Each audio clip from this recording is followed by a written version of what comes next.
என்ன இவ வந்தா திட்டுனா லவ் சொன்னா போயிட்டா. லவ் கன்ஃபர்மேஷன் ஆனதுக்கு ஒரு கிஸ் கூட கொடுக்கவே இல்லையே. கார்த்தி, இவ சரியான சண்டைக்காரியா இருப்பா போல இருக்கே. இவ கூட எப்படித்தான் காலம் ஃபுல்லா குடும்பம் நடத்த போறியோ தெரியல என்று தன் விதியை நினைத்து புலம்பிக் கொண்டிருந்தான். பிறகு மீண்டும் அவளை தேடி ஓடி வந்தவன் அவளை எங்கேயும் காணாமல் தவித்து போனான். அதே நேரம் கவி, விஸ்வா, ஹரி, பிரியங்கா, வைஷு, ஆதி, அனு என்று அனைவரும் அமர்ந்து பேசிக் கொண்டிருக்க அப்பொழுது அங்கே வந்த கார்த்தி, ராட்சசி இங்கதான் இருக்காளா? ஆனா கோவத்துல மட்டும் ஆதியோட தங்கச்சின்னு நிரூபிச்சிட்டா. எவ்வளோ ரக்கடா இருக்கா. நான் தான் பாவம், எனக்கு ஒண்ணுமே தெரியாது. இந்த மாதிரி ஒரு அப்பாவி பையன்கிட்ட இவ எப்படி பிஹேவ் பண்றா என்று புலம்பிக் கொண்டே அவளை முறைத்து பார்த்தவாறு வந்து கொண்டிருந்தனை பார்த்தவள் கண்டு கொள்ளாமல் மீண்டும் அவர்களது பேச்சில் மூழ்கினாள். அதை பார்த்தவன், கொஞ்சமாச்சும் என்ன கண்டுக்கிறாளா பாரு. ஐயோ கார்த்தி, இவ எதுக்கு வந்து உன்கிட்ட லவ் சொன்னா? இவ சொல்லாம இருந்தாலாவது நீ கொஞ்சம் ஃப்ரீயா இருந்திருப்ப. இப்ப பாரு, லவ் சொன்னாலும் சொன்னா இப்போ அவளையே உன் மனசு திரும்ப திரும்ப தேடுது. அவகிட்ட பேசணும்னு துடிக்குது. ஆனா அவ பாரு, உன்னை கண்டுக்காம அவங்க அண்ணனுங்க கூட ஜாலியா பேசிக்கிட்டு இருக்கா. எனக்கு தெரிஞ்சு அவ என்ன வெறுப்பேத்துறான்னு நினைக்கிறேன். இவ்வளவு நாளா அவகிட்ட லவ் சொல்லாம இருந்தல்ல, அதான் கொலகான்ல இருக்கா. இருந்தாலும் இன்னைக்கு இவகிட்ட மட்டும் சிக்க கூடாது. எதா இருந்தாலும் நம்ம காலேஜ்ல போய் பேசிக்கலாம் என்றவன் அங்கிருந்து நைஸாக நகர பார்க்க உடனே ஆதி அவனை பார்த்து விட்டு, ஹே கார்த்தி, என்ன நீ வந்த நின்ன பார்த்த போற? ஐயோ இவர் பார்த்துட்டாரா என்றவன் சிரித்து கொண்டே மெதுவாக திரும்பி, இல்லாதி நீங்க எல்லாம் ரொம்ப சீரியஸா பேசிட்டு இருந்தீங்களா? சரி, உங்களுக்குள்ள எதுக்கு நடுவுல டிஸ்டர்ப் பண்ணணும்னு சொல்லிட்டு தான் அப்படியே ஒதுங்கிக்கலாம்னு என்றதும், அப்படியெல்லாம் ஒண்ணுமில்ல, சும்மாதான் பேசிட்டு இருந்தோம், வா என்று கூப்பிட்டவன் அனு பக்கத்தில் இருந்த சேரை காட்டி அமர சொன்னான். கார்த்திக்கு ஒரு மாதிரியாகத்தான் இருந்தது. இருந்தாலும் ஆதியே சொன்னதால் அமர்ந்து கொண்டான். அப்போதும் அனு அவளை கண்டு கொள்ளவில்லை. இதை ஆதி கவனித்துக் கொண்டுதான் இருந்தான். இவர்கள் இருவருக்குள்ளும் ஏதோ ஒரு சின்ன பிரச்சனை இருக்கிறது என்பது மட்டும் அவனுக்கு புரிந்தது. பின்பு அனுவை பார்த்தவன், என்னாச்சி என்று கேட்க, சக்சஸ் அண்ணா என்று கட்டை விரலை லேசாக ஆட்டி காணிக்க ஆதிக்கு சந்தோஷமாக இருந்தது. பரவாயில்ல, ஏன் தங்கச்சி இல்ல, அதான் தைரியமா போய் சொல்லிட்டு வந்திருப்பா. அதான் கார்த்திக் இவ்ளோ அமைதியா இருக்கானா? இருந்தாலும் நல்ல பையனா பார்த்துதான் சூஸ் பண்ணிருக்கா என்று மனதிற்குள்ளேயே நினைத்து சந்தோஷப்பட்டு கொண்டவன் பிறகு அனுவிடம் ஆல் தி பெஸ்ட் என்று கூற, தேங்க்ஸ் அண்ணா என்று அனுவும் கூற அதையெல்லாம் கவனித்துக் கொண்டிருந்த வைஷு, என்ன ஆதி, நீங்களும் உங்க தங்கச்சி மட்டும் ஏதோ ரகசியமா பேசிக்கிறீங்க, என்கிட்ட சொல்ல மாட்டீங்களா? உன்கிட்ட சொல்லாமையா செல்லம், வீட்டுக்கு போன உடனே சொல்றேன், சரியா? ஏன் அத இப்பவே சொன்ன என்ன? எல்லாரும் இருக்காங்கடி, அவ்வளோ பெரிய விஷயமா? ஆமா அப்படித்தான் என்று கூறவும், வீட்டுக்கு வாங்க, உங்களை வச்சுக்கிறேன்.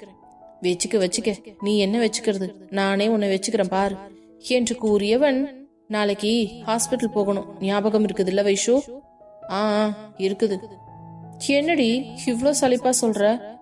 ஆமா, தினம் வந்து இன்னும் ஒரு வாரத்துல ஹாஸ்பிட்டல் போகணும், 4 நாள்ல ஹாஸ்பிட்டல் போகணும்னு, இப்போ நாளைக்கு காலையில போகணும்னு சொல்றீங்க. அப்புறம் வேற என்ன பதில் சொல்லுவாங்க? ஆனாலும் உனக்கு வர வர ரொம்ப கொழுப்பு அதிகமாயிடுச்சுடி.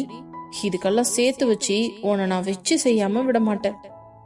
செஞ்சுக்கோங்க பாஸ், உங்களால முடிஞ்சதை பாத்துக்கோங்க என்று அவனை சீண்டி விடுவது போலவே பேசினாள். அடிப்பாவி, நீ ஒரு முடிவோட தான் இருக்க போல இருக்கே. இருக்கட்டும், இது எவ்வளவு தூரம் தான் போகுதுன்னு நானும் பாக்குறேன் என்று கூறவும் உடனே பிரியங்காவும் கவிதாவும், ஹலோ, அங்க என்ன குசு குசு உங்க 2 பேருக்குள்ள? இவ்ளோ நேரம் இங்க எல்லாரும் ஒன்னா தானே பேசிக்கிட்டு இருந்தோம், திடீர்னு அப்படியே புருஷனும் பொண்டாட்டியும் குசு குசுன்னு பேசிட ஆரம்பிச்சிட்டீங்க என்று கவிதா கேட்க உடனே பிரியங்கா, ஆமா, இந்த வயசுக்கும் ஆதிக்கும் இதே வேலையா போச்சு. சான்ஸ் கிடைச்சா போதும் உடனே ரொமான்ஸ் பண்ண ஆரம்பிச்சிடுவாங்க என்று கூற உடனே அனு, அண்ணி என்ன எங்க அண்ணனை கிண்டல் பண்றீங்களா? என் அண்ணன் அவர் பொண்டாட்டி மேல ரொம்ப பாசமா இருக்காரு, அக்கறையாவும் இருக்கிறாரு. அதனால எங்க அண்ணி கிட்ட பேசிக்கிட்டு இருக்காரு. சில பேரும் இருக்காங்களே, எதையும் கண்டுக்காம என்று கார்த்திக்கை குத்துவது போல பேசியதும் அவனுக்கு உள்ளுக்குள் சிரிப்புதான் வந்தது. நல்ல வேலை, இவ என்னத்தான் பேசுறான்னு இங்க யாருக்கும் தெரியாது. தெரிஞ்சதுன்னா ஏன் மான மரியாதை தான் காத்துல பறக்கும் என்று உள்ளுக்குள்ளேயே சிரித்து கொண்டவன், ஆனாலும் நம்ம ஆளு ரொம்ப எதிர்பார்க்கிறான்னு நினைக்கிறேன். நம்ம தான் இன்னும் அப்டேட் ஆகாம அடிமட்டத்திலேயே கிடக்குறோம். விட்டா எல்லாத்தையும் அவளே செஞ்சுட்டு நல்ல பேர் வாங்கிட்டு போயிடுவா. அதனால நாளையில இருந்து அவளை கொஞ்சம் ரகுடு பாயா தான் ஹேண்டில் பண்ணணும். அப்பதான் அவ கொஞ்சமாச்சும் அடங்கி இருப்பா என்று மனசுக்குள்ளேயே நினைக்க, ஆதிக்கு மட்டும் அவள் யாரை சொல்கிறாள் என்று தெரிந்ததனால் சிரிப்பு வந்தது. அப்பொழுது விஸ்வா கவிதாவின் கையை பிடித்து கொண்டிருப்பதை பார்த்த அனு, ஆதி அண்ணாவை மட்டும் சொன்னீங்க இல்லனி, இப்போ விஸ்வா நான் என்ன பண்ணிக்கிட்டு இருக்காங்க அங்க பாருங்க என்றதும் பட்டென்று அனைவரும் திரும்பி பார்க்க கவிதாவின் கைகளை இறுக்கமாக தன் கைகளோடு கொடுத்து கொண்டு அமர்ந்திருந்தான். அவர்கள் பார்த்தவுடன், எதுக்கு இப்படி பாக்குறீங்க எல்லாரும்? இவ என் பொண்டாட்டி தானே, இவ கைய பிடிக்கிறதுக்கு எனக்கு உரிமை இருக்குது. அதுவும் இல்லாம நான் கைய மட்டும் தானே பிடிச்சேன், வேற என்ன பண்ண? ஏண்டா உனக்கு வேற ஏதாச்சும் பண்ற மாதிரி வேற ஐடியா இருக்குதா என்று ஹரி கேட்க, சத்தியமா இல்ல மச்சான். சரி, இன்னும் ஏன் நம்ம இங்கேயே உட்கார்ந்துட்டு இருக்கோம்? வாங்கடா வீட்டுக்கு போலாம், மணியாச்சி. டேய் ஆதி, இவன் எதுக்கு அவசரப்படுறான்னு புரியுதா? புரியுதுரா மச்சான், அவனுக்கு என்ன கொடுத்து வச்ச மகராசா, நல்லா என்ஜாய் பண்ணட்டும்.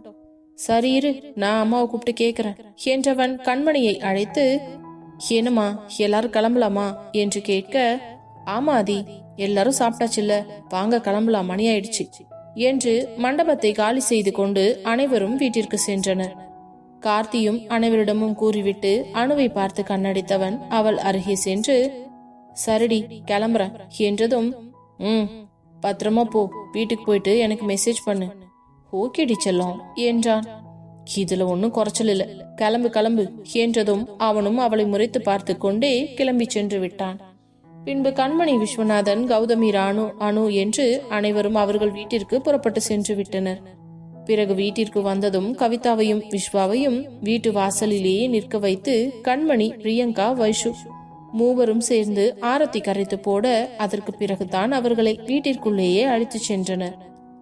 அதே நேரம் ஆதி யாருக்கும் தெரியாமல் விஸ்வாவின் அறையை பூக்களால் அலங்கரிக்க சொல்லி ஏற்பாடு செய்திருந்தான். அது வீட்டில் இருக்கும் யாருக்குமே தெரியாது.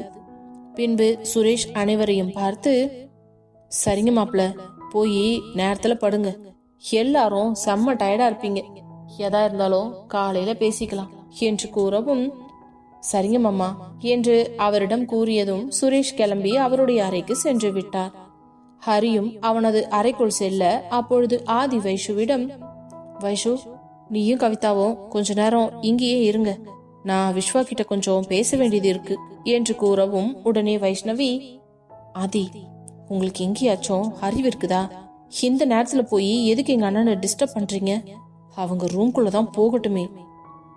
அட இருடி, எல்லாம் தெரிஞ்ச மாதிரியே எப்ப பார்த்தாலும் பேசிக்கிட்டு இருப்ப என்று கூறவும், அதே நேரம் கௌசல்யா, கவிதா இங்க வாம்மா, உனக்கு அடுப்புல பால் வச்சிருக்கேன், அதை காய்ச்சி கொடுக்கறேன், எடுத்துட்டு நீ ரூமுக்கு போ, சரியா? எதுக்கத்த? இவ ஒருத்தி கேள்வி கேட்டுக்கிட்டே இருப்பா, சொல்றத மட்டும் செய், சரியா? சரிங்கத்த என்று பாவமாக முகத்தை வைத்துக் கொள்ள அவளை பார்த்தவருக்கு சிரிப்புதான் வந்துவிட்டது. கவி, என்னதான் உங்க 2 பேருக்குள்ள ஏற்கனவே சாந்தி முகூர்த்தம் முடிச்சிருந்தாலும் இன்னைக்கு ரிசப்ஷன் முடிஞ்சு வந்திருக்கோம் இல்லையா? அதனால இன்னைக்கு பால் கொடுக்கறேன், கொண்டு போய் சந்தோஷமா உங்க வாழ்க்கைய வாழுங்க, சரியா என்றதும் உடனே பிரியங்காவும் வைஷ்ணவியும் ஆ என்று வாயை பிளந்து கொண்டு பார்க்க, எதுக்கடி நீங்க 2 பேரும் இப்படி பாக்குறீங்க? அம்மா, அது என்ன, கவிதாவுக்கு மட்டும்தான் இதெல்லாம் கொடுப்பீங்களா, எங்களுக்கு கொடுக்க மாட்டீங்களா என்று பிரியங்கா கேட்க, என்னடி, சரி இரு உனக்கும் தாரேன் என்றதும் உடனே வைஷ்ணவி கௌசல்யாவை பாவமாக பார்க்க, என்னடி உனக்கும் வேணுமா? எனக்கு இப்ப வேண்டாம், நான் தேவைப்படும் போது எடுத்துக்கிறேன் என்று கூறியவள் பின்பு கவிதாவை சோஃபாவில் அமர வைத்து, கவி நல்லா என்ஜாய் பண்ணுடி, சரியா?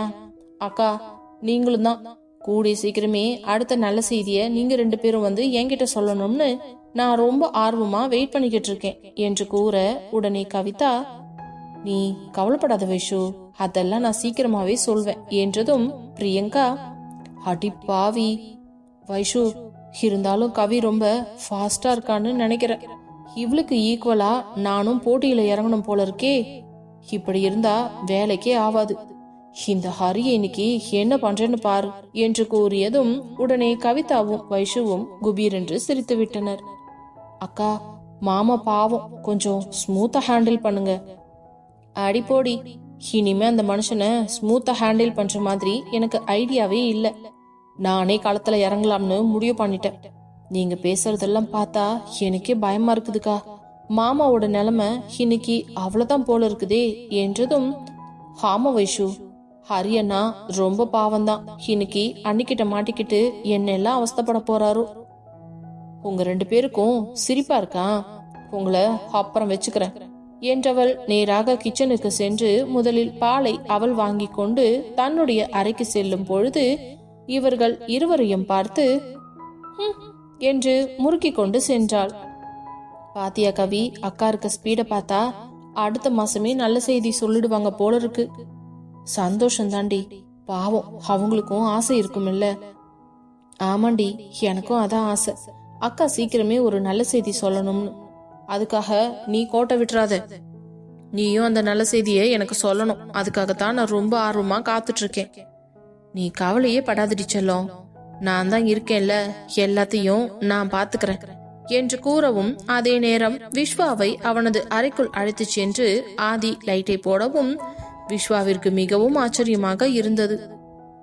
ஆதி, என்ன என்னோட ரூம் இப்படி டெக்கரேட் பண்ணி வச்சிருக்காங்க? யார் செஞ்சது இதெல்லாம்? அதுவா, பக்கத்து தெருவுல இருந்து ஒரு தாத்தா வந்து செஞ்சு கொடுத்துட்டு போனாரு என்றதும் முழித்தவனை பார்த்தவன், ஆளையும் மூஞ்சியும் பாரு, நான் தாண்டா ரெடி பண்ணேன். நீ எங்க கூட மண்டபத்துல தானடா இருந்த, நீ எப்படி ரெடி பண்ணிருப்ப? ஐயோ முட்டாள், நான் ரெடி பண்ணனா நானே ரெடி பண்ணன்னு அர்த்தம் இல்ல. நான் தான் ஆளை வர வச்சு ரெடி பண்ணேன். ஓ அப்படியா, ஓகே ஓகே ஆதி, ஆனா சான்ஸே இல்ல, தாறுமாறா தான் ரெடி பண்ணிருக்க.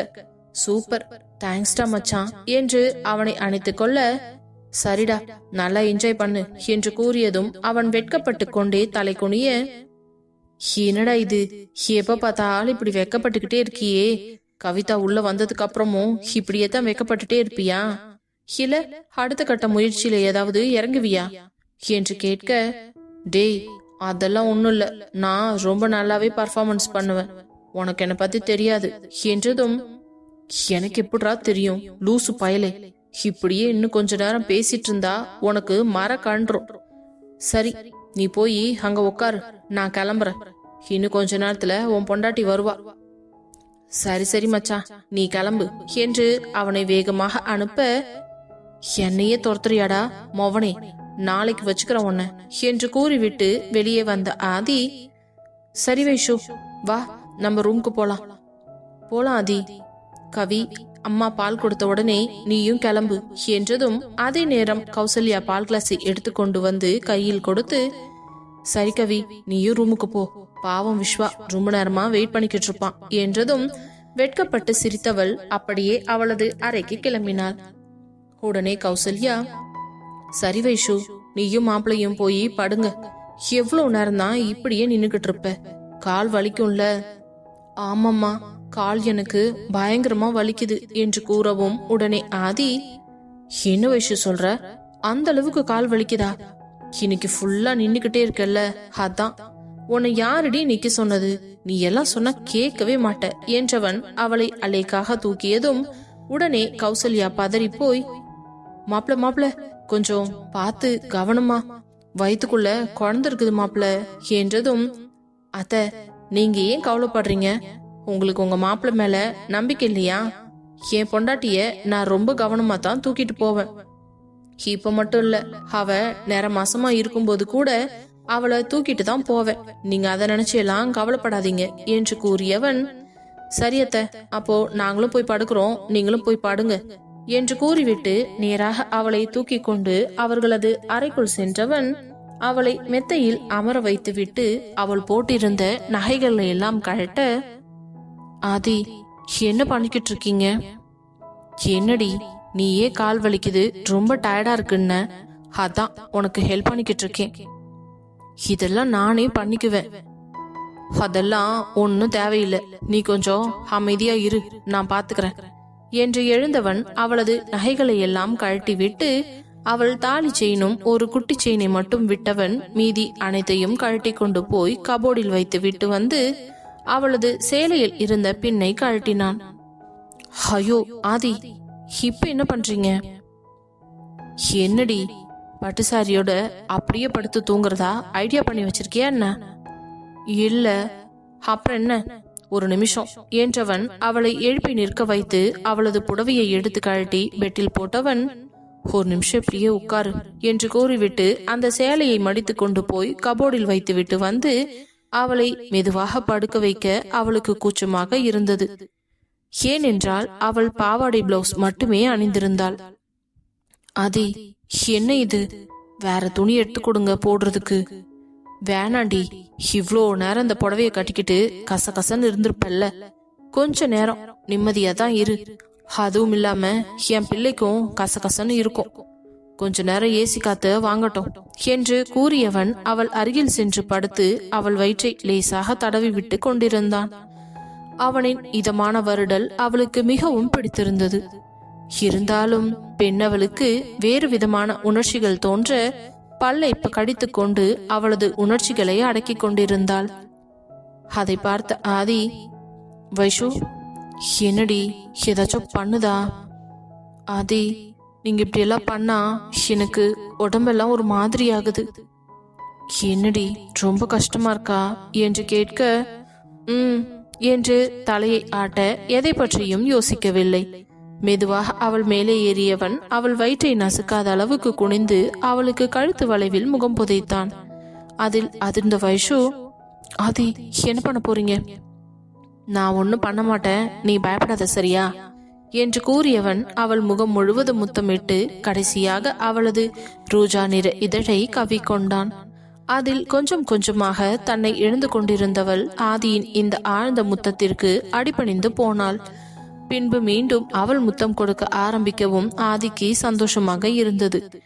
இப்படியே நீண்ட நேரம் முத்தம் கொடுத்தவன் அவள் உடல் முழுவதும் தன் முகத்தை வைத்து உரசிக்கொண்டே வந்து அவளுக்கு புது புது இன்பத்தை எல்லாம் கொடுத்தவன் ஒரு கட்டத்திற்கு மேல், வைஷு இதுக்கு மேல என்னால முடியலடி, பிளீஸ் நம்ம படுத்து தூங்கிடலாமா?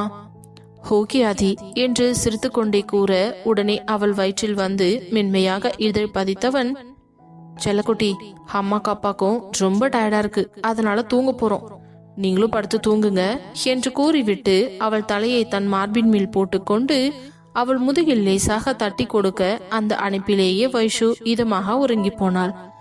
ஆதியும் வைஷுவின் அணைப்பினிலே நிம்மதியாய் கண்ணயர்ந்தான். அதே நேரம் அறைக்குள் சென்ற கவிதா கதவை லாக் செய்துவிட்டு விஸ்வாவின் அருகே சென்று பால் கிளாஸை கொடுக்க, என்னடி இது, பாலெல்லாம் எடுத்துட்டு வந்திருக்க என்று அவன் கேட்ட கேள்வியை கூட காதில் வாங்காமல் அந்த ரூம் முழுவதும் அழகாக அலங்காரம் செய்யப்பட்டு மிகவும் நறுமணமாக இருந்ததை ரசித்து பார்த்து கொண்டிருந்தவள், விஸ்வா யார் இதெல்லாம் ரெடி பண்ணது, அழகா இருக்குல்ல? ஆமாண்டி, எனக்கும் இப்படித்தான் ஆச்சரியமா இருந்துச்சு, நம்ம ஆதி தான் இதெல்லாம் அரேஞ்ச் பண்ணிருக்கான். ஆதியா? வாவ், சான்ஸே இல்ல விஸ்வா, தாறுமாறா இருக்கு என்றதும் அவள் கையில் இருந்த பால் கிளாஸை வாங்கியவன் அதை டேபிளில் வைத்து விட்டு, கவி நமக்காக தான் இந்த மாதிரி எல்லாம் டெக்கரேஷன் பண்ணிருக்காங்க, நீ என்னடி அங்கேயே நின்னு பேசிக்கிட்டு இருக்க, கிட்டவாடி, டைம் ஆகுது. என்ன விஸ்வா, எவ்வளவு டைம் ஆனாலும் எப்படியும் விடிகிற வரைக்கும் நீங்க என்ன தூங்க விட போறது கிடையாது, அப்புறம் எதுக்கு இவ்வளவு அவசரப்படுறீங்க? என்னடி பொசுக்குன்னு இப்படி சொல்லிட்ட என்றவன் அந்த பாலை குடித்து விட்டு மீதியை அவளிடம் கொடுக்க அதை வாங்கி குடித்தவள், இன்னைக்கு நடக்கிறதெல்லாம் பார்த்தா நமக்கு மறுபடியும் ஃபர்ஸ்ட் நைட் அரேஞ்ச் பண்ண மாதிரியே இருக்குது விஸ்வா, எனக்கும் அப்படி தாண்டி ஃபீல் ஆகுது என்று கூறியவன் அவள் சேலை முந்தானையை பிடித்து இழுக்க அதில் வெட்கப்பட்டவள், விஸ்வா விடுங்க என்று கூறிக்கொண்டே பின்னால் நகர பட்டென்று அவளது புடவையை குத்தி இருந்த பின் கழண்டு கீழே விழுந்து விட்டது. அதில் அதிர்ந்த கவிதா அதை பார்த்து விட்டு நிமிரும் சமயம் அவள் மாறாப்பும் கீழே விழுந்திருந்தது. அவ்வளவுதான். விஸ்வா எழுந்து வந்து அவளது சேலையை அவள் உடலிலிருந்து மெதுவாக உருவி தூக்கி கட்டிலில் போட்டான். மீண்டும் கவிதா கூச்சத்தில் தன் மார்புக்கு நடுவே குறுக்காக கையை கட்டிக்கொண்டு அப்படியே பின்னால் நகர்ந்து கொண்டு செல்ல, கொஞ்சம் கொஞ்சமாக அவள் அருகே வந்தவன் அவளை சுவற்றில் கொண்டு போய் சாய்த்து நிற்க வைத்து அவள் கண்களை தீவிரமாக ஊடுருவியவன். எதுக்கடி என்ன இப்படி பாக்குற? விஸ்வா, என்ன பண்ண போறீங்க? நான் என்ன பண்ண போறேன்னு உனக்கு தெரியாதா? இல்ல தெரியாத மாதிரி நடிக்கிறியா? இல்ல அப்படிலாம் இல்ல. அப்புறம் என்னவோ இப்பதான் நம்ம ஃபர்ஸ்ட் டைம் பண்ண போற மாதிரி இப்படி பயந்துட்டு பின்னாடி போற. என்னன்னே தெரியல விஸ்வா, இன்னைக்கு நமக்கு எல்லாமே புதுசா நடக்கிற மாதிரி இருக்கா, அதான் கொஞ்சம் பதட்டம் ஆயிடுச்சு. அப்படியா? அப்போ நானும் அப்படியே நினைச்சுக்கிறேன். இன்னைக்குதான் நமக்குள்ள புதுசா நடக்க போகுதுன்னு நினைச்சுக்கிட்டு நம்ம பண்ணலாம், சரியா? என்றதும் அவள் வெட்கப்பட்டு கொண்டு அங்கிருந்து ஓட பார்க்க, அதே நேரம் இரண்டு பக்கமும் கையை வைத்து அவளை தடுத்தவன், எங்கடி ஓட பாக்குற? விஸ்வா, இது என்ன விளையாட்டு? விளையாட்டுதான், சாதாரண விளையாட்டு இல்ல, காதல் விளையாட்டு. விளையாடலாமா என்று கேட்க, என்று தலையை மட்டும் ஆட்டவும், வாயை திறந்து ஏதாவது பேசுடி. சி போங்க விஸ்வா, எனக்கு வெக்கமா இருக்கு என்று முகத்தை மூடிக்கொள்ள, அவள் கைகளை எடுத்தவன் அவள் நெற்றியில் ஒரு முத்தம் கொடுத்து பின்பு கன்னத்தில் கொடுத்தவன் அவள் கழுத்து வளைவில் முகம் புதைத்து விட்டு அப்படியே மெதுவாக கீழே இறங்க, கவிதாவால் அவளது உணர்ச்சிகளை தாங்கிக் கொள்ள முடியவில்லை. பாட்டென்று அவள் திரும்பி நின்று கொள்ள, அதே நேரம் அவளது பிளவுஸில் இருந்த நாட்டை அவன் பல்லாலேயே கழித்து கழட்டி விட்டான். விஸ்வா, என்ன இது என்று அவள் கேட்டுக்கொண்டிருக்க, அது எதையுமே காதில் வாங்காதவன் மீசையை வைத்து அவள் முதுகில் கோலம் போட்டுக்கொண்டே அப்படியே மெதுவாக அவளது ஜாக்கெட் கொக்கிகளை கழட்டி கொண்டிருந்தான். பின்பு அவளை திரும்பி நிற்க வைத்து அவளது இதழனை மெல்ல கவ்வியவன் கொஞ்சம் கொஞ்சமாக அவளது இதழை முழுவதும் அவன் வாய்க்குள் நிரப்பிக் கொண்டான். அதே சமயம் அவனது கைகள் கவிதாவின் உடலில் உள்ள ஆடைகளை எல்லாம் கலந்து கொண்டே இருந்தது. அது தெரியாத பேதை பெண் அவனது முத்தத்தை மிகவும் ஆழமாக வாங்கிக் கொண்டிருந்தாள். சிறிது நேரத்தில் அவள் உடம்பில் எந்த துணியும் இல்லாமல் போகவே அவளது முகத்தை விடுவித்தவன் அவளை அப்படியே தன் கைகளில் ஏந்த உடனே கவிதாவிற்கு ரொம்பவும் வெட்கமாகி போனது. என்ன விஸ்வா இது, இப்படி எல்லாம் பண்றீங்க? என்னடி, அப்படித்தான் பண்ணுவேன், என்ன பண்ணுவ என்று அவளை மெத்தையில் சென்று போட்டதும் கூச்சத்தில் பெட்ஷீட்டை எடுத்து அவள் மேல் போர்த்தி கொள்ள, அதை உருவி தூக்கி தூர போட்டவன், நான் தான் இருக்கையில உனக்கு போர்வையா? அப்புறம் எதுக்கடி இந்த பெட்ஷீட்டை கேக்குற? அவள் கால்களை குறுக்கி கொண்டு படுத்தவள், விஸ்வா, நீங்க இன்னைக்கு ரொம்ப மோசமா பண்றீங்க. அப்படி தாண்டி பண்ணுவேன், என்னடி பண்ணுவ என்றவன் பேசிக்கொண்டே அவனது சட்டை பட்டனை கழட்டியவன் பின்பு அவனது முழு ஆடைக்கும் விடுதலை கொடுக்க, அவள் வெட்கத்தில் முகத்தை மூடிக்கொண்டாள். அப்படியே அவள் மேல் புத்தென்று விழுந்தவன் அவள் கண்களில் இருந்து கையை எடுத்துவிட்டு, எதுக்கடி கண்ணை முற்ற? தயவு செஞ்சு கண்ணை திறந்து பாருடி. இல்ல விஸ்வா, என்னால முடியாது, எனக்கு ரொம்ப ரொம்ப வெக்கமா இருக்கு. என்னடி, நான் தான் சொல்றேன்ல என்று அவன் மிரட்டுவது போல பேசவும், மெதுவாக கண்ணை முடித்து பார்த்தவள் வேறு எங்கும் பார்வையை செலுத்தாமல் அவன் கண்களோடு கண்களாக ஊடுருவி கொண்டிருந்தாள். அந்த பார்வையே அவனுக்கு ஏதோ ஒரு மயக்கத்தை கொடுக்க, மெதுவாக அவள் கழுத்து வளைவில் முகம் புதைத்து அவள் உடலெங்கும் முத்தங்களை பொழிந்தவன் சிறிது நேரத்திலேயே அவளை முழுவதுமாக அவனுக்குள் புதைத்து கொண்டான். விடியும் வரை அந்த அறையில் முனகம் சத்தம் மட்டுமே நிரம்பிக் கொண்டிருந்தது. ஏற்கனவே அறைக்குள் நுழைந்த பிரியங்கா வேக வேகமாக தனது ஆடையெல்லாம் கழட்டி தூக்கி எறிந்து விட்டு பாத்ரூமிற்கு சென்றவள் குளித்துவிட்டு டவலை மட்டும் கட்டி கொண்டு வரவும், அப்பொழுது ஹரி அவள் இப்படி வருவதை பார்த்து, ஹே சலம், என்னடி இன்னைக்கு இப்படி வந்து நிக்கிற? உன்னை இந்த கோலத்துல பார்த்ததும் மாமனுக்கு இப்பவே உடம்பெல்லாம் எப்படி முறுக்கேறுதுன்னு பாரு என்றதும் அவன் கிட்டே வந்தவள், ஆமா, இன்னைக்கு மண்டபத்துல வச்சு என்னெல்லாம் பண்ணீங்க? ஆமா, அதுக்கு என்னடி இப்போ? அதுக்கு ரிவெஞ்ச் எடுக்கிறதுக்கு தான் நான் வந்திருக்கேன். முடிவு பண்ணிட்டேன், இன்னைக்கு உங்களை நான் என்ன பண்றேன்னு மட்டும் பாருங்க என்று அவனை இழுத்து கொண்டு சென்று மெத்தையில் தள்ளிவிட்டவள் அவன் மேல் பொத்தென்று விழுந்து அவன் கண்களை பார்க்க, என்னடி இவ்ளோ ஹாட்டா வந்து நிக்கிற? நானே இப்போ செம்ம ஹாட்ல தான் இருக்கேன் என்றவள் அவன் சட்டை பட்டனை கழட்டி எறிந்தவள் அவன் முகம் முழுவதும் முத்தத்தை கொடுத்து பின்பு மெதுவாக அவனது உதட்டினை கவ்விக்கொண்டாள். அவள் தன் உதட்டினை எடுத்துக்கொண்டதும் ஹரியால் அவனை கண்ட்ரோல் செய்து கொள்ள முடியவில்லை. மிகவும் நீண்ட நேரமாக இருவரும் ஒருவர் உதட்டை ஒருவர் உறிஞ்சி எடுத்துக் கொண்டிருக்க, பின்பு அதற்கு மேல் தாங்காத ஹரி அவளை அப்படியே புரட்டி போட்டு அவள் மேல் படர்ந்தவன் பட்டென்று அவனது ஆதிக்கத்தை அவளிடம் காட்டி அவளை திக்குமுக்காட செய்து கொண்டிருந்தான். விடிய விடிய அவளை தூங்க விடாமல் ஹரி ஹரி என்ற முனகளிலேயே வைத்திருந்தான். 3 மணிக்கு மேலதான் 2 ஜோடிகளும் தூங்க ஆரம்பித்தனர். மறுநாள் காலை பொழுது விடிந்ததும் பிரியங்காவும் கவிதாவும் அசந்து தூங்கிக் கொண்டிருந்தனர். அவர்களால் எழுந்திருக்கவே முடியவில்லை.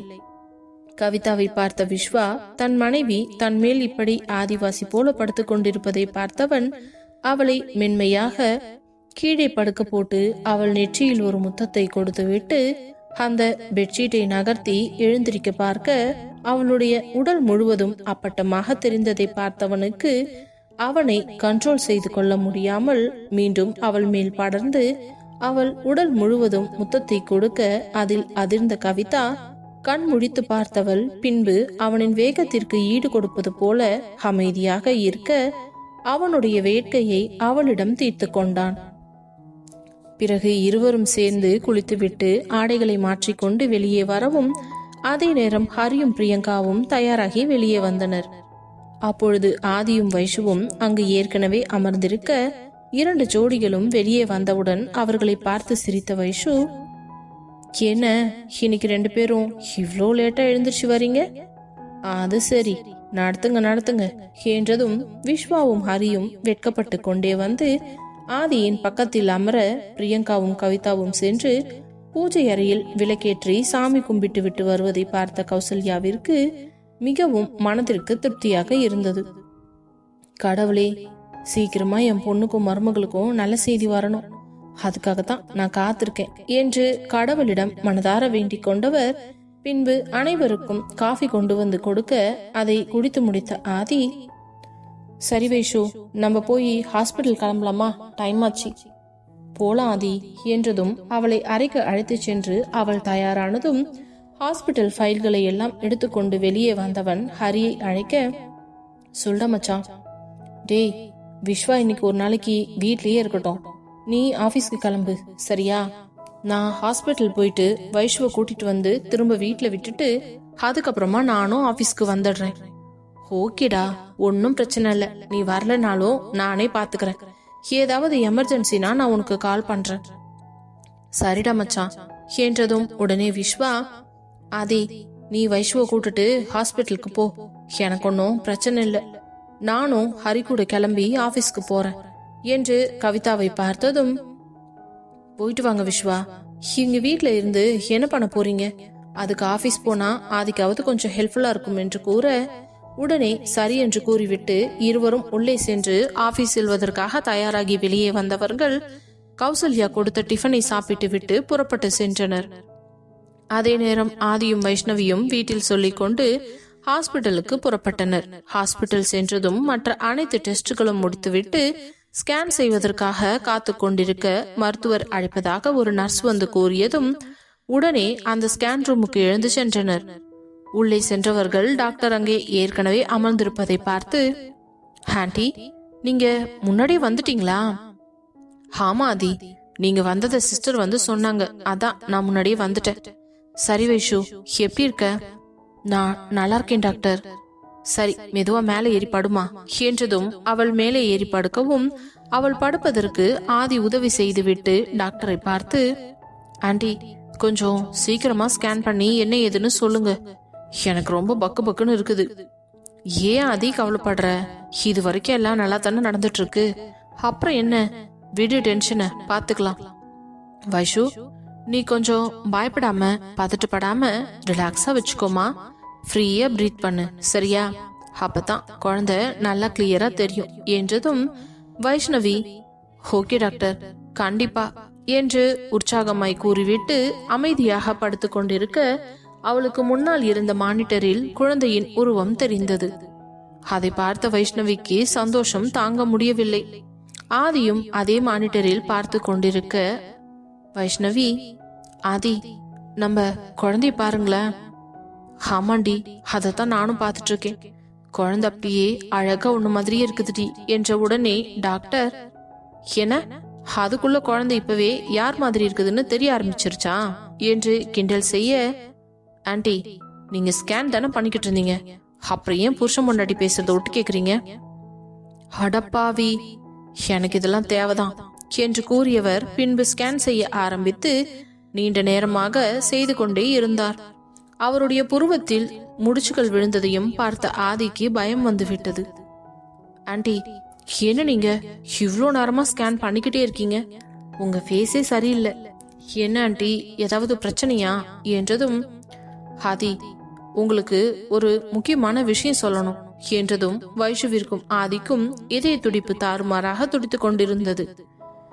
பிளீஸ் ஆண்டி, எதா இருந்தாலும் சீக்கிரம் சொல்லிடுங்க, எங்களுக்கு இதுக்கு மேல பொறுமை இல்லை என்றதும், சரி சரி, ஏன் ஆதி நீ இவ்வளோ டென்ஷன் ஆகுற? ஏதாவது பிரச்சனையா ஆண்டி என்றதும், ஆதி, கொஞ்ச நேரம் அமைதியா தான் இரேன் என்று கூற அவன் அமைதியாக, உங்க 2 பேருக்கும் கங்க்ராச்சுலேஷன்ஸ். இருவரும் புரியாமல் திருத்திருவென்று முழிக்க, உடனே ஆதி, இப்போ எதுக்கு ஆண்டி கங்க்ராச்சுலேஷன்? ஆதி, உன் பொண்டாட்டி வயித்துல இருக்கிறது ஒரு குழந்தை இல்ல, 2 குழந்தை தெரியுமா என்றதும் இருவருக்கும் அதிர்ச்சி. உடனே டாக்டர், இங்க பாரு, நான் இவ்வளோ நேரம் ஸ்கேன் பண்ணிக்கிட்டு இருந்தேன்ல, இன்னொரு குழந்தை ரொம்ப குட்டியா தெரிஞ்சது. எனக்கு டவுட்டா இருந்துச்சு, அதனாலதான் ரொம்ப டீப்பா ஸ்கேன் பண்ணி பார்த்தேன் என்றவர் பின்பு இன்னொரு குழந்தையையும் இதற்கு முதல் ஸ்கேன் செய்த குழந்தையையும் பக்கத்தில் வைத்து மானிட்டரில் காட்ட, அதை பார்த்தவர்களுக்கு சந்தோஷம் தாங்க முடியவில்லை. ஆதிக்கும் வைஷுக்கும் லேசாக கண்களில் கண்ணீர் கலங்கியது. சரி, அப்படின்னா இப்போ 2 குழந்தையோட ஹார்ட் பீட்டையும் கேட்டுடலாம் என்று முதல் ஒரு குழந்தையுடன் ஹார்ட் பீட்டை ஆன் செய்யவும், அது லேப்டாப் என்று துடிப்பதை கேட்டவர்களுக்கு சந்தோஷமாக இருக்க, உடனே டாக்டர் இன்னொரு குழந்தையின் இதய துடிப்பை ஆன் செய்ய, அதுவும் லேப்டாப் என்று துடித்தது. வாவ் ஆதி, 2 குழந்தையுமே சூப்பரா இருக்காங்க, ஒரு பிரச்சனையும் இல்ல. அப்புறம் என்ன வைஷு, குழந்தை இல்லன்னு புலம்பி 1க்கு 2 பெத்துக்க போற, என்ஜாய் பண்ணு. சரி ஆதி, நீ வைஷுவை கூட்டுட்டு என்னோட ரூமுக்கு வா, மத்ததெல்லாம் அங்க பேசிக்கலாம் என்று கூறிவிட்டு டாக்டர் முன்னே செல்ல, வைஷு எழுந்து அமர்ந்ததும் அவளை இறுக்கமாக அணைத்து கொண்டவன், thank you Vaishu, thank you so much டி, எனக்கு எவ்வளவு சந்தோஷமா இருக்கு தெரியுமா என்று அவள் முகம் முழுவதும் முத்தம் வைக்க, வைஷ்ணவியின் சந்தோஷத்திற்கு அளவே இல்லாமல் கண் கலங்கி கொண்டிருந்தாள். பிறகு அவள் கண்ணீரை துடைத்து விட்டவன், சரி வா, நம்ம போய் ஆன்ட்டியை பார்த்துட்டு சீக்கிரம் வீட்டுக்கு போவோம். இந்த குட் நியூஸ சொன்னா எல்லாரும் எவ்வளவு சந்தோஷப்படுவாங்கல்ல. ஆமாதி என்று கூறியவள் பின்பு அவனை அணைத்து கொண்டு அவன் நெற்றியிலும் கன்னத்திலும் முத்தம் கொடுத்தாள். பிறகு டாக்டரின் அறைக்கு சென்றதும், வாங்க உட்காருங்க 2 பேரும். ஆதி, குழந்தை ரொம்ப ஆரோக்கியமா இருக்கு. வைஷுவோட ஹெல்த் கூட முன்ன விட கொஞ்சம் ஓகே தான், ஆனா வெயிட் குறைஞ்ச மாதிரியே எனக்கு ஒரு ஃபீல் ஆகுது. ஆமா ஆண்டி, இவ வாமிட் இருக்குன்னு சரியாவே சாப்பிடுறது இல்ல. என்ன வைஷு, இன்னும் வாமிட்டிங் இருக்கா? இல்ல டாக்டர், இப்போ கொஞ்சம் கண்ட்ரோலா இருக்கு. சரி ஓகே, இனிமே நீ எப்பவும் சாப்பிடறத விட நிறைய சாப்பிடணும். உனக்கு வயித்துல 2 குழந்தை இருக்குது, போதுமான அளவு சத்து உன்கிட்ட இருந்துதான் அந்த குழந்தைங்களுக்கு போகணும். அத மட்டும் கொஞ்சம் கவனமா வச்சுக்கோ, சரியா? ஆதி, நான் எழுதி கொடுக்கற டேப்லெட் எல்லாமே கண்டினியூ பண்ணிக்கோ. இப்போ ஒரு இன்ஜெக்ஷன் மட்டும் போடணும், அதை மட்டும் போட்டுட்டு நீங்க வீட்டுக்கு கிளம்பி போங்க. இதோட நெக்ஸ்ட் மந்த் செக்கப்புக்கு வந்தா போதும். Thank you aunty, thank you so much என்று சந்தோஷமாக கூறிவிட்டு அவளை அழைத்து கொண்டு சென்று மருந்து வாங்கியவன் அங்கிருந்த சிஸ்டரிடம் கொடுக்க, அவளை அமர வைத்து இடுப்பில் மெதுவாக ஊசியை குத்த அது ஆதிக்குத்தான் வலித்தது. வைஷு அம்மா என்று கத்த தொடங்கியதும் அவளை அணைத்து கொண்டவன், ஒண்ணுல்லடி ஒண்ணுல்ல, சரியா போச்சு என்று அவளுக்கு தடவி கொடுக்க, அந்த சிஸ்டர் அவர்களை பார்த்து சிரித்துவிட்டு, மேடம், இந்த மாதிரி ஒரு ஹஸ்பண்ட் பக்கத்துல இருக்கும்போது ஒரு பொண்ணால எந்த வலியுமே தாங்கிட முடியும். நீங்க ரொம்ப கொடுத்து வச்சவங்க என்று கூறிவிட்டு செல்ல, அவர் கூறியதை கேட்ட வைஷ்ணவிக்கு மிகவும் பெருமையாக இருந்தது. அவள் கண்களை துடைத்து விட்டவன், ரொம்ப வலிச்சுதாடி? இல்லாதி, லைட்டா தான். சரி, ஃபர்ஸ்ட் வீட்டுக்கு வா, போலாம் என்று கூற அவளும் கிளம்பி அவனோடு ஹாஸ்பிட்டல் விட்டு வெளியே வந்து தங்களது காரில் ஏறி வீட்டிற்கு புறப்பட்டு சென்றனர்.